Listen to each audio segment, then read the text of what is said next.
Okay, let's make a start. Welcome to everyone who's joined the webinar with us today.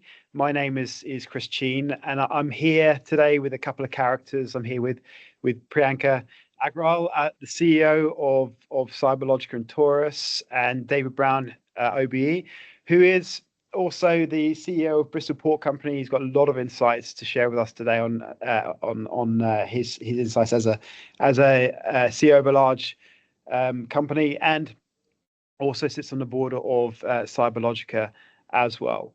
So what we're going to go through today is, first of all, introducing the launch of Torus and the first part of that journey, the discovery module, which has a number of different features that we're going to be talking through today, ranging from how we can surface industry insights around threat, how we can surface threat exposure specifically to your organization, what that means in terms of a target value of your assets to an attacker, and how we can start to think about mitigating those exposures with threat defenses.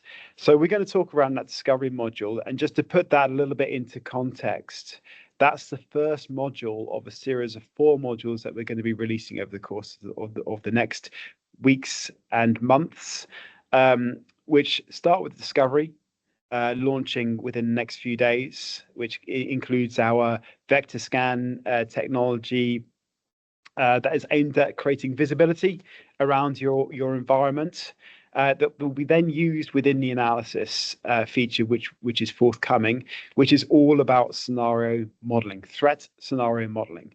We're really changing the game in terms of how we're going to be doing that. That will feed into a reduce feature, which is all aimed at guided remediation, how we can actually reduce those risks that scenario modeling and the risk intelligence surfaces. And then in September this year, we're going to be releasing our cyber insurance products. So we can not only identify and surface risks, analyze them, reduce them, but we can then transfer that risk to insurance. And that's what this whole platform and whole service is all about. So that's the plan, and we're going to talk to you about the discovery module first of all. But we thought we'd start by really just overviewing a little bit around the core engine, which is our data collection, data analytics. We have an enormous incident library. Actually, it's over 50,000 incidents that we have collected, normalized, analyzed, and come up with some really interesting insights. And I guess what we're going to talk about first of all is, what does 26,000 ransomware victims have in common? What do they tell us about certain indicators that surface from that? We're going to base it on intelligence that we've gathered just on 2026. So it's really hot, fresh, relevant information around what those ransomware victims tells us about potentially your own organizations. And we're sort of turning the tables a little bit in terms of how the cyber industry does risk analytics, because it's our opinion that the cyber industry doesn't do risk intelligence very well. We do vulnerability management really well, or we do compliance really well. We don't do risk analytics very well, and we're changing the game with that. And we're bringing into that some of the sort of data science that the insurance industry does really well, because insurance does risk management well. It makes a lot of money out of understanding risks, turn that into cyber policies. A lot of the people on this call, on this webinar, will have motor insurance. They'll have exposure to that. They'll understand that very well. And it's fair to say that there's a lot of data that the motor insurance industry takes from you that you think, well, how is that related to how good I am at driving? It doesn't seem to correlate. And one of those things is your credit score. So they might take a credit score from you as part of your policy renewal, and they will infer from that how good you are at driving. And those two things don't seem to correlate. There's no causal link between your credit score and your driving ability, but there is a proven predictive link. And that's the interesting thing. There's many things that can predict how good you are at driving. And 95% of motor insurance policies will take your credit score and decide how good you are at driving from that. Not only that, there's a whole bunch of things. They might say you're a young or novice driver, you're 2.5 times more likely to have an accident than, let's say, someone who's got no claims years of history behind them. So these sorts of actuary data science can be applied to cyber insurance, and we're going to show you how. And it's good to start with something that probably everyone's familiar with, which is motor insurance. Couple of similes to talk through here. Let's think about some of the motor factors that are used. It could be your marital status, your education, occupation, the annual mileage that you clock up, and how that relates to your driver scoreability. Well, we can do the same thing in cyber insurance. If we take annual mileage, for example, that correlates directly to the exposure in cyber terms that you have to the road. And you can expect that the more you drive, the more likelihood there will be an accident. We can relate that to your attack surface. We can say maybe perhaps the larger your attack surface implies the greater risk you have of having a cyber incident, and so on and so forth. So you kind of get where we're coming from here, and that is just a starting point for how we are introducing our cyber analytics platform, baking into it a lot of data science that go across into the insurance actuary side of the business. Now, from the data that we have in 2026 so far, we've been able to show a little bit of data in terms of how that predicts risk. Of the data that we've got so far this year, and we're only 6 months into this year, what we can say is that nearly 50% of all victims come from 2 industry classes. Manufacturing, number 1, top talker, nearly 25% of all incidents are from manufacturing. And then just over 15% from professional, legal, and technical services. So nearly 50% from 2 industry sectors.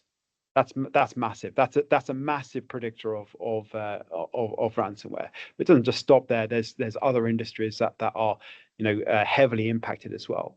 On the right hand side, though, and this is really sobering news, nearly 80% of all victims are less than 500 staff, 500 employees within your organization. And if you compound those 2 things together, if you say, well, I'm a professional services organization with less than 500 staff, then your odds are stacked against you of you having a ransomware within the next 6 months based on that historical data. That's interesting. But if we start to pare that down even more and we start to say, well, let's look at what we observe in terms of the services that you're publishing to the internet, let's say.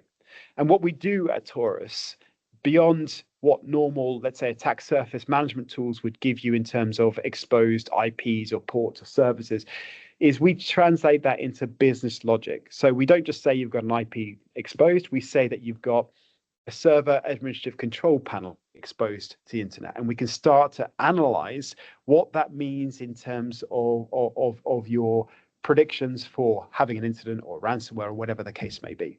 In this case, to take that example on, we can say that if you have an administrative control panel, a server control panel exposed to the internet, well, we've seen that in 50% of ransomware victims in 2026 so far. 50% of ransomware victims had a server control panel exposed to the internet. That's an indicator. If we compare that against organizations that within the same period did not get hit, that was only 18% of those organizations, those peers had a server control panel. That's a 3 times multiplier, approximately a 3 times multiplier on that particular attribute, that particular what we call service function that we've identified is a good predictor of ransomware. If we then carve that up by the various different industry sectors that also had that particular service exposed, the story becomes even more predictive. What we can say is that for ransomware victims that had a server control panel exposed to the internet and they were in the real estate business, they are 12 times more likely to have had or be a ransomware victim. That's a massive predictor.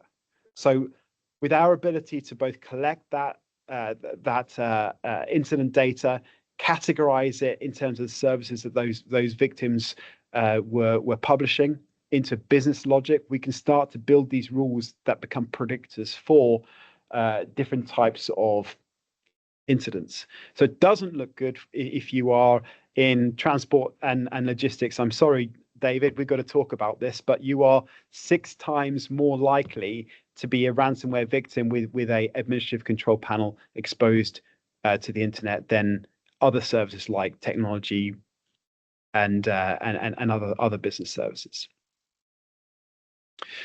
We can go further. We can start to combine different attributes that we see in the services that are exposed to the internet. So we can start to say things like, well, if you had administrative control panel exposed to the internet, and it's the only remote service that you do have exposed to the internet, meaning you're not using any sort of VPN client or secure remote access solution, we can say, based on the data that we've received in 2026, a large sample size as well, that was true for 85% of victims. This is almost becoming binary. It's almost becoming a very positive correlation here, and that's the power of some of the data that we've been able to collect and normalize to create these predictive statements. And we can use that. We can use that both for end customers to understand this, to contextualize themselves and start to reduce that risk. And we can use it within the insurance industry as well. It's very powerful data. It also tells us about good risks as well. So if we take out-of-band management systems that we can classify based on your published services, well, we saw that in just 7.4% of companies that became victims. So if you have an out-of-bound management system, which is a good practice to have, it points towards good resilience, you're roughly 6 times safer than the sample average. So there are things that we can say that make you a good risk as well as a bad risk. And we need to look and factor in both those two things combined. So in terms of how we use this data within Torus, this is a quick sort of overview in terms of how we look at things. We identify your service functions. We identify the assets that you have, what their business role is. And you can see that on the left-hand side here. I've started to talk about critical administrative platforms like management consoles, firewall management interfaces, remote database administration tools, and so on. We start to understand what are the business assets that those correlate to. So, for example, a remote database admin system, we can reasonably expect that will correlate to business assets like customer databases, PII data. And we can also imply that will have an actor effect, such as theft or exposure, they will try to orchestrate against those customer databases. That may lead to information privacy liability issues.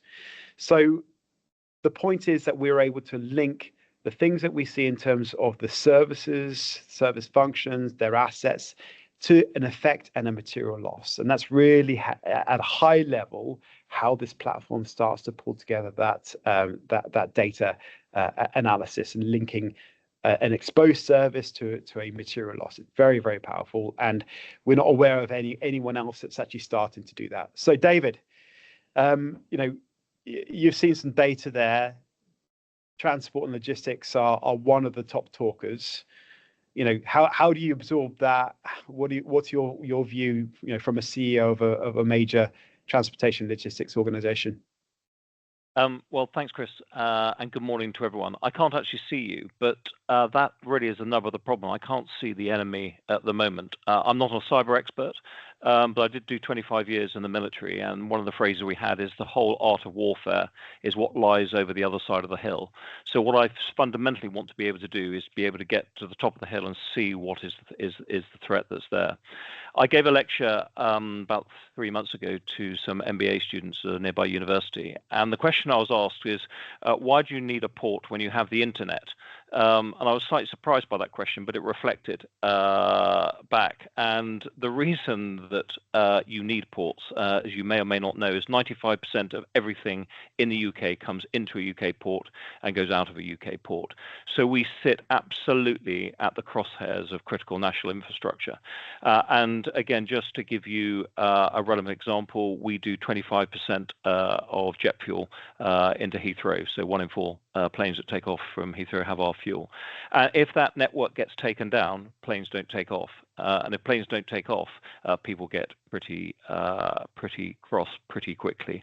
And the slide that you can see in front of you is taken from the front page of The Sun today, in terms of what Russia are up to, and obviously the picture in terms of the attack on Keir Starmer's property.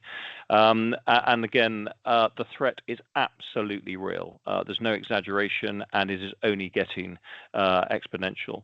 And we had Sir John Alston, the head of NCSC Resilience, to come and see us about 3 weeks ago. And the one thing he stressed is the gap is only getting bigger. And therefore, as a chief exec, I could do 2 options. I could either go scared and pull up the duvet, or I could actually get active and start engaging with it. But that is a fundamental message. And the next one, slide, which Chris, we just move to the next slide, is what's happening today, and I share this in confidence. So last week, Teresa Harper suddenly became an employee of the Bristol Port Company. She doesn't exist. It's an AI-generated photograph, and what she was then doing was contacting our suppliers to try and get hold of data to get into our system. Yesterday, that is a picture of me, slightly younger than I was when I took over as chief exec, but that was a WhatsApp that went out, again, to a number of employees to try and get them there. So it's not related per se to Torus, but hopefully it just gives you the backdrop of the threat that we're facing. So it sits, I believe, the Torus offering fundamentally to what I need as a chief exec. You'll see behind me, I've got the wolves. And what I don't know at the moment is how many wolves there are, how fast they're running at me, and what damage they can potentially do. So in a nutshell, what I know Torus can do is start to quantify some of those risks. And again, I'm not the cyber expert, and it's Chris and Priyanka that are going to rely on heavily to do that. But again, last year we we went down through our cyber insurance experience. It was 58 questions. It was pretty Luddite, if I'm to be honest. It was Excel spreadsheets. It was largely subjective on all the rest of it. And then this year, using the Torus methodology, not the technology, we are in a much better place because, again, we're putting a degree of objectivity around it. And again, Chris's analogy of the car manufacturer, of the car insurance, and most of us have got teenage children, we know exactly if you can start to quantify the risk, you can then get to the premium set to what you need. So in very simple terms, what do I need? I need someone who can quantify my risk so I can brief my shareholders, and then fundamentally get something that has the right value for money with the right provider and the right cost and the right time. And I suppose just to end again with analogies is so those wolves behind me actually don't come anywhere near me as the Bristol Port Company, and then we can take them from it. I have been privy to the beta version, and Priyanka will give him more details. And again, I'm not the technical expert, but I could understand it, and I can absolutely understand why the Bristol Port Company will be safer going forward. And fundamentally, if I go back to my very first opening comment, on all your behalves as a critical national infrastructure, that means that the jet fuel can come in, the animal feed can come in, and everything that needs to run the UK economy. And again, only listening to the radio this morning, the threat and the need for greater resilience could not be more opposite. So that's my sort of very quick insight, but also hopeful excitement that there's something potentially on the shelf pretty quickly that's going to help me as a chief exec make me safer, but more important, make the UK safer as a critical national infrastructure. Thank you, David. Thank you. Okay, so stand by with Priyanka coming up now. She's been sitting here very patiently listening to David and I waffle on. And so Priyanka, come in and talk to us about the first part of the leg of the discovery module, which is the industry threat piece. Thank you, Chris. Thank you, David. Good morning, everyone. What I would do, I'll just show a brief glimpse of our platform and walk you through about how do we measure industry insights. So not much. I'm not going to get into a demo session. I'll just put it through the screen so everybody can see it and I can walk through what it exactly tells you. Top right corner, if you see there is a 30 out of 100 and low, what that is, that's a threat score for transportation and storage. So I thought it's ideal we go through David's industry, where David's industry sits in. It's a read from breach history of a wide incident corpus compared against 20 other industries. Not a vendor opinion, it's a peer relative number compared against thousands of peer working underneath it. Now, if you see underneath the headline, cyber criminals exposure has 1.5x across the industry baseline in this sector. That's not a guess. That's observed deviation in a real attacker behavior against other sectors of the economy. It tells David and every other transport leader who's most likely to come for you. Just because you're CNI doesn't mean you need to worry only about nation-state threat actors, but cyber criminals are there more than the average organizations in other sector. The real point on this page is just not one number. It's about how do we look the same industry through 5 different lenses. So if you see we have the picture is honest only if you read all 5. I'll start with 1, which is on the left side, so contact vectors. How attackers reach you. Open door, web services, email, your open doors, how they're going to reach you.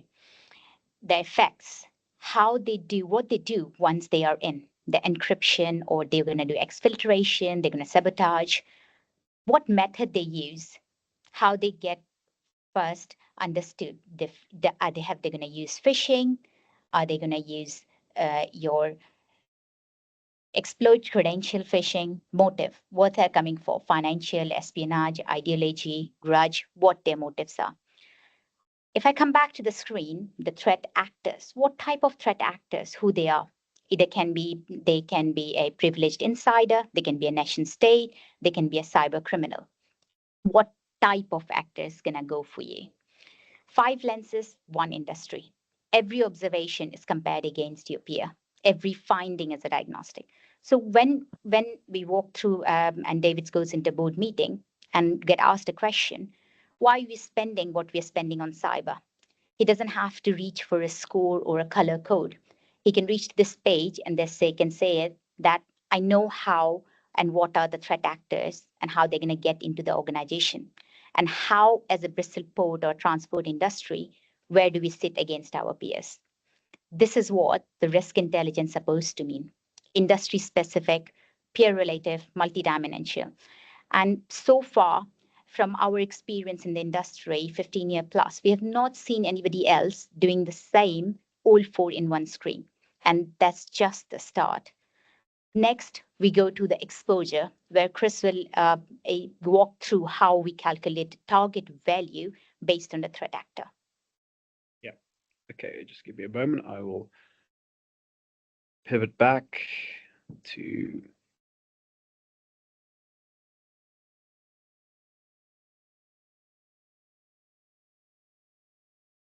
back with you. Okay. So, yeah. So the next part of it is really, Priyanka has just described, here's what your industry threat is, but we need to get down to what that means in terms of a specific organization, namely your organization. And this is really built around the FAIR model, which takes the idea that we first need to understand the loss of event frequency and multiply that by the loss magnitude to understand the risk. But ultimately, we need to understand the frequency expectation of a given loss event, and everything starts with a contact, an adversary contact. So we can reasonably expect adversaries will make contact with your exposed services. And as Priyanka has just described on the previous screen, those will be subdivided into what we call contact vectors. So for example, web services, remote services, email services, these are all contact vectors. And there are over 10 of those different contact vectors. What we need to do as part of this module is we need to understand the magnitude of those contact vectors, and then start to understand how we can avoid it, because it is a funnel. Given contact, we can reasonably expect that a certain percentage of those contacts will turn into action from an adversary. That's a probability statement. Given contact, what's the probability of action? And then given action, what's the probability that there will be a success with delivery of some form of capability or payload to then execute some sort of compromise events? And these are diminishing probabilities as you go through each of those stages. We would expect to see that there would be control functions that would either avoid contact, deter action, avoid and resist delivery, and then ultimately resist compromise. And this is really what we're seeking to derive as part of this whole platform, but it starts with understanding the magnitude of contact. So the platform understands contact in terms of how much contact we can expect on a given contact vector. Let's say web services, how many contacts we can expect per year. But we also break that down by the who are those actors that are making contact with you, because that is very important for your scenario planning. And then what they will be contacting via. Will they be contacting via an email, remote services, supply chain, and so on and so forth? And what are their motives? With these four things together, you can start to build up a scenario for a given threat actor scenario. And it looks a little bit like this. It's similar to what you've just seen for the industry insights, but focused on your organization specifically. It's the second discovery pillar. And it really answers one question: how much an attacker contact does your estate actually attract, measured against your peers? Okay, so this organization sits at 88 out of 100, and we would consider that to be elevated. That's the 88th percentile. That's not a vulnerability count or a maturity rating that you might see in other platforms. It's a peer cohort percentile built from 9 contact vectors measured on their own infrastructure, on your own infrastructure. So this particular organization is attracting more attacker contact than 88% of their industry peers. And then underneath that, we've got the working, we've got actual substance behind it. So for web services alone, we're seeing over 4,000 exposed hosts and 70,000 attacker contacts per year. Now, we know that we can drop that to 62,000 after avoidance controls are deployed, and we need to measure those avoidance controls, which comes as part of one of the next modules that we're going to show you. And from this data, we can see that for the particular chain, you're in 98th percentile, an outlier even for their sector, and it goes all the way down to the host level. So we can see that we've identified that there is an e-commerce platform that is exposed as a business service, and what we can see from that is the individual host information. We can see that it's mission critical, every service named, and the controls for each one are identified. If we click on that, we can open the drawer on the right-hand side, and we can start to drill down in to see who's behind that contact on web services for this particular organization in this particular industry. You can see that 64% are hacktivists and 35% cyber criminals. And crucially, we can see the why, the ideologically motivated attacks versus the financially motivated attacks, split by the actor. So the leader, your CISO, even your board level gets a number that they can act on, and an underwriter gets a contact frequency and an actor mix. The front half of a quantified loss model, evidenced from the outside in. We can then go beyond that. Now we've quantified the expected volume. What we really need to talk about is, well, what's the value behind those exposed services and those assets? And that leads back to what we started off with, that ransomware data, where we started to talk around an administrative control panel being something that is obviously of high value to an attacker, because they can leverage it and they know that there's rewards from that. So when we start to talk around our quantitative analytics, we want to talk about things in terms of target value. Priyanka, I know you wanted to. So not all the exposures are equal. We look at there are n number of attack surface tools out there. Really good tools. If you see on your left-hand side, it shows you a host, a port, a valid certificate, Nginx banner, all useful information for a vulnerability management tool, for a security analyst. But to a business leader, it's just an open door, no idea what's behind it. Now look at the right, same host, but Torus has classified it, just not port 443. It says behind that sits a business service, which is a customer portal, which has a mission critical business mission critical role in your business, and which also unlocks what's behind it, customer data, payment system. Basically, that's a route to a crown jewels, and that's a business leader based information. That's what we mean when we say classification turn into exposure, into a meaning, and service function into a business capability, not a port number. So from here, we go to once we know the business asset, how does it turn to a value? So if we go to the next slide, we now identified that the service is, and now we can identify what it can reach. Every service function inherits a value. Like we discussed about the customer portal, it reaches the business asset. What asset? Customer records, payment processing, identity. And then these assets, if those are compromised, those have effects. What kind of effects? That can be encrypted, that can be theft, that can be fraud, and every kind of effect carries a material loss in pounds, which can be in productivity, response, regulatory, response. That add up, all of these, we get a target value and what an attacker stands to gain by. So if he wants to target, what's he's going to gain? Now we move to the next. Then we see, okay, these 5 business services. On top, you see a ERP system as the top, 31% of the target value of the state.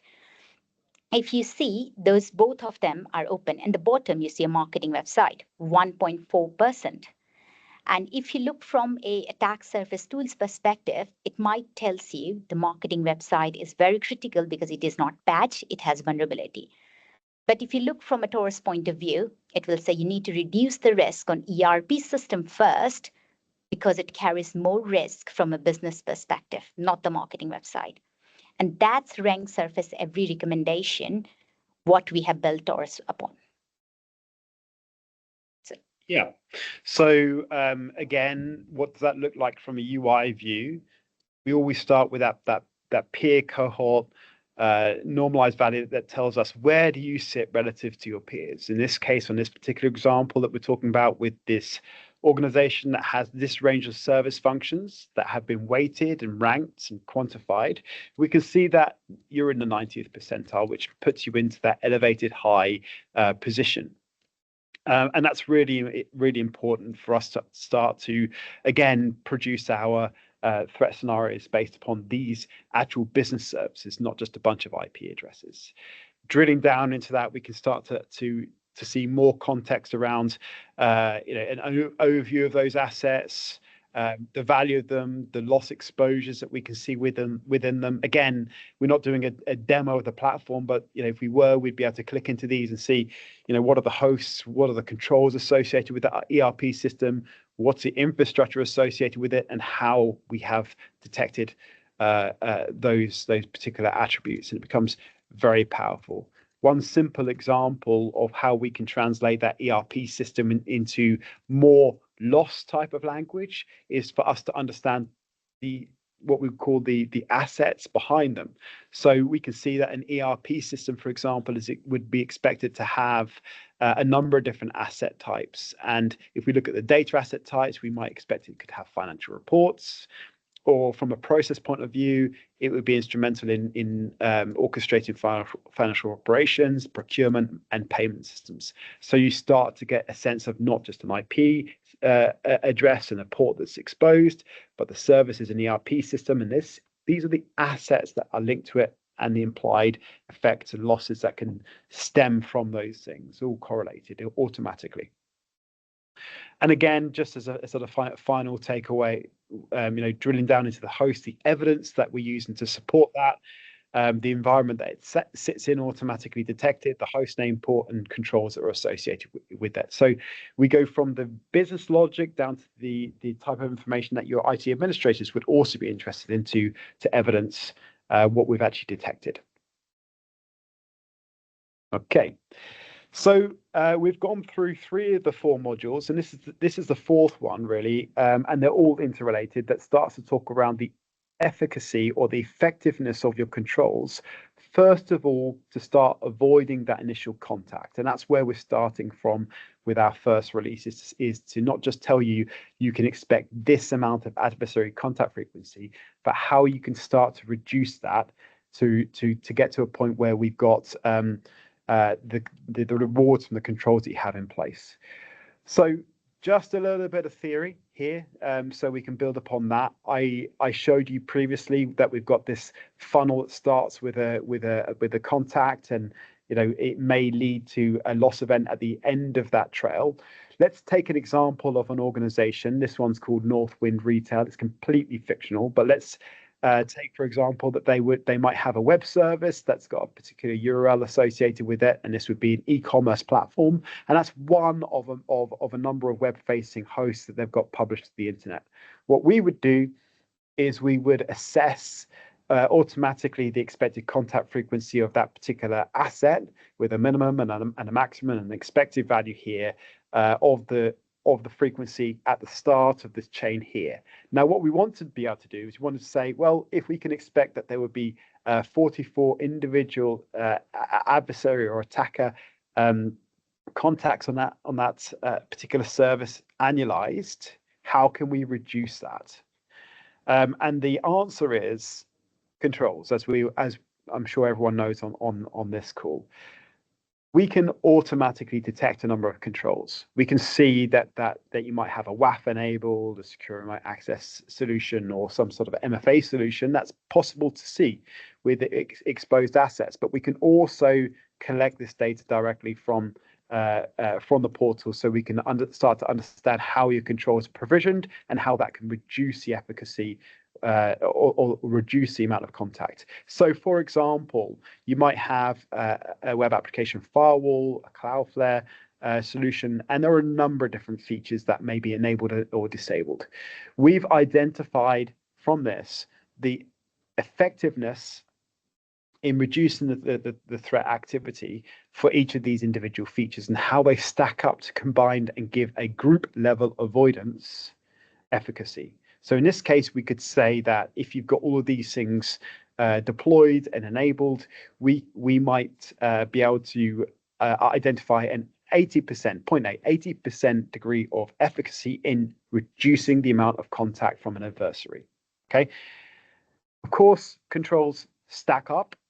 They stack up not just additively, as in we don't just add up that if we've also got a Palo Alto firewall with a 50% efficacy, well, we don't add those up. It's a diminishing returns type of scenario where they contribute and combine together to give you overall of efficacy, but the net result should be a reduction in your contact frequency. So in this scenario, if we started off with a 44 value for expected contacts on an annual basis, we might expect that by the time we've added in those cumulative avoidance controls, that we can reduce that contact down to 4, and that's the number that we would carry forward into scenario planning to be able to understand how we would then start to deal with those sorts of things. What's our susceptibility to downstream effects and actions on those particular objectives from that attacker should we be compromised?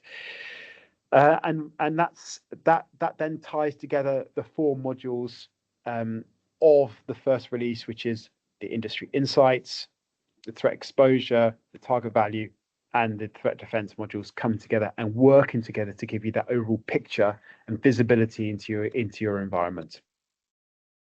So what that looks like, similarly to what you've seen previously, we give a score. In this case, it's your overall threat avoidance efficacy, and then we break that down to show you what that means in terms of the loss event preventative controls across all of the controls that you've got enabled per vector.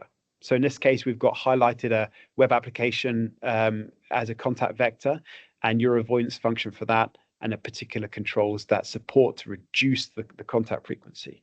And you can drill down into that and understand an overview of that particular capability. In this case, browser fingerprinting is highlighted, which falls under the capability group of bot and automation avoidance. We can even start to see where that starts to intervene within a kill chain, an actual simulated attack chain here. So we can see that browser fingerprinting as a particular capability intervenes within the external vulnerability discovery part of that contact cycle. So the first thing that an adversary is likely to do when they make contact with you is perform that level of reconnaissance and vulnerability discovery, and that's where this particular control, should you have it enabled, starts to intervene in that attack chain. So that gives you a little overview in terms of the discovery module. Priyanka, I'll hand back over to you. Thank you, Chris. That was really insightful. So coming back on wrapping up, this is the same platform. What is Torus? It's a platform with the same evidence, but 3 different conversations. What does it mean for a business leader? For David or anyone similar to on his seat, it's a board-ready answer. What's actually at stake?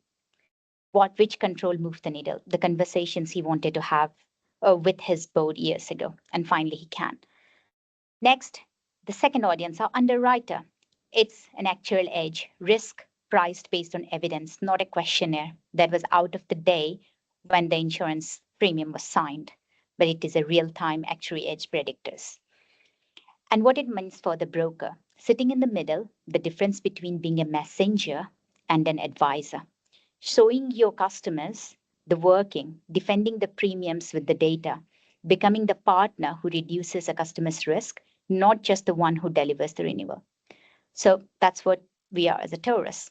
So if we go to the next slide, Chris, so what we are launching today, as Chris mentioned on the very beginning of this webinar, risk intelligence, and we'll be following through with scenario modeling, guided remediation, and a cyber cover.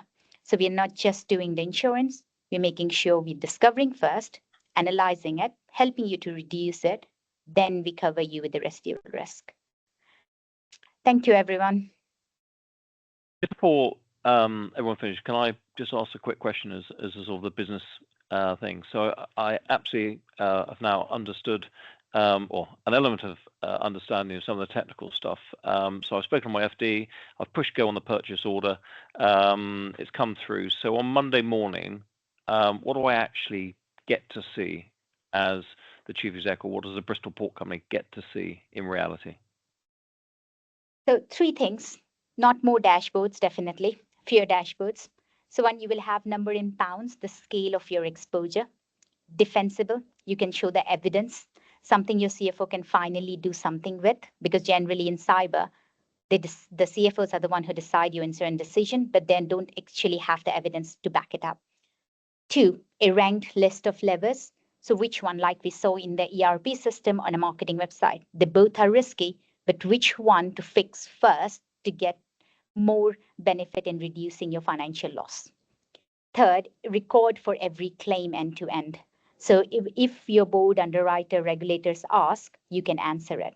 And that's the change. Got it. Less pianos, less lightning, less walls. Exactly. Yeah, hopefully no pianos dropping on your head as you're walking down the street. Very rare occurrence, but not impossible. Great, thanks. Okay. We can check if we have any other questions. Okay, that's great. I think we can wrap this up. Just for the audiences who liked it, we're going to follow this with the webinar. Whoever wants to walk through with the Torus journey. As we launches our new modules, we're going to make sure that we do this monthly webinar and keep you posted on our progress. Thank you. Thanks all. Been a pleasure.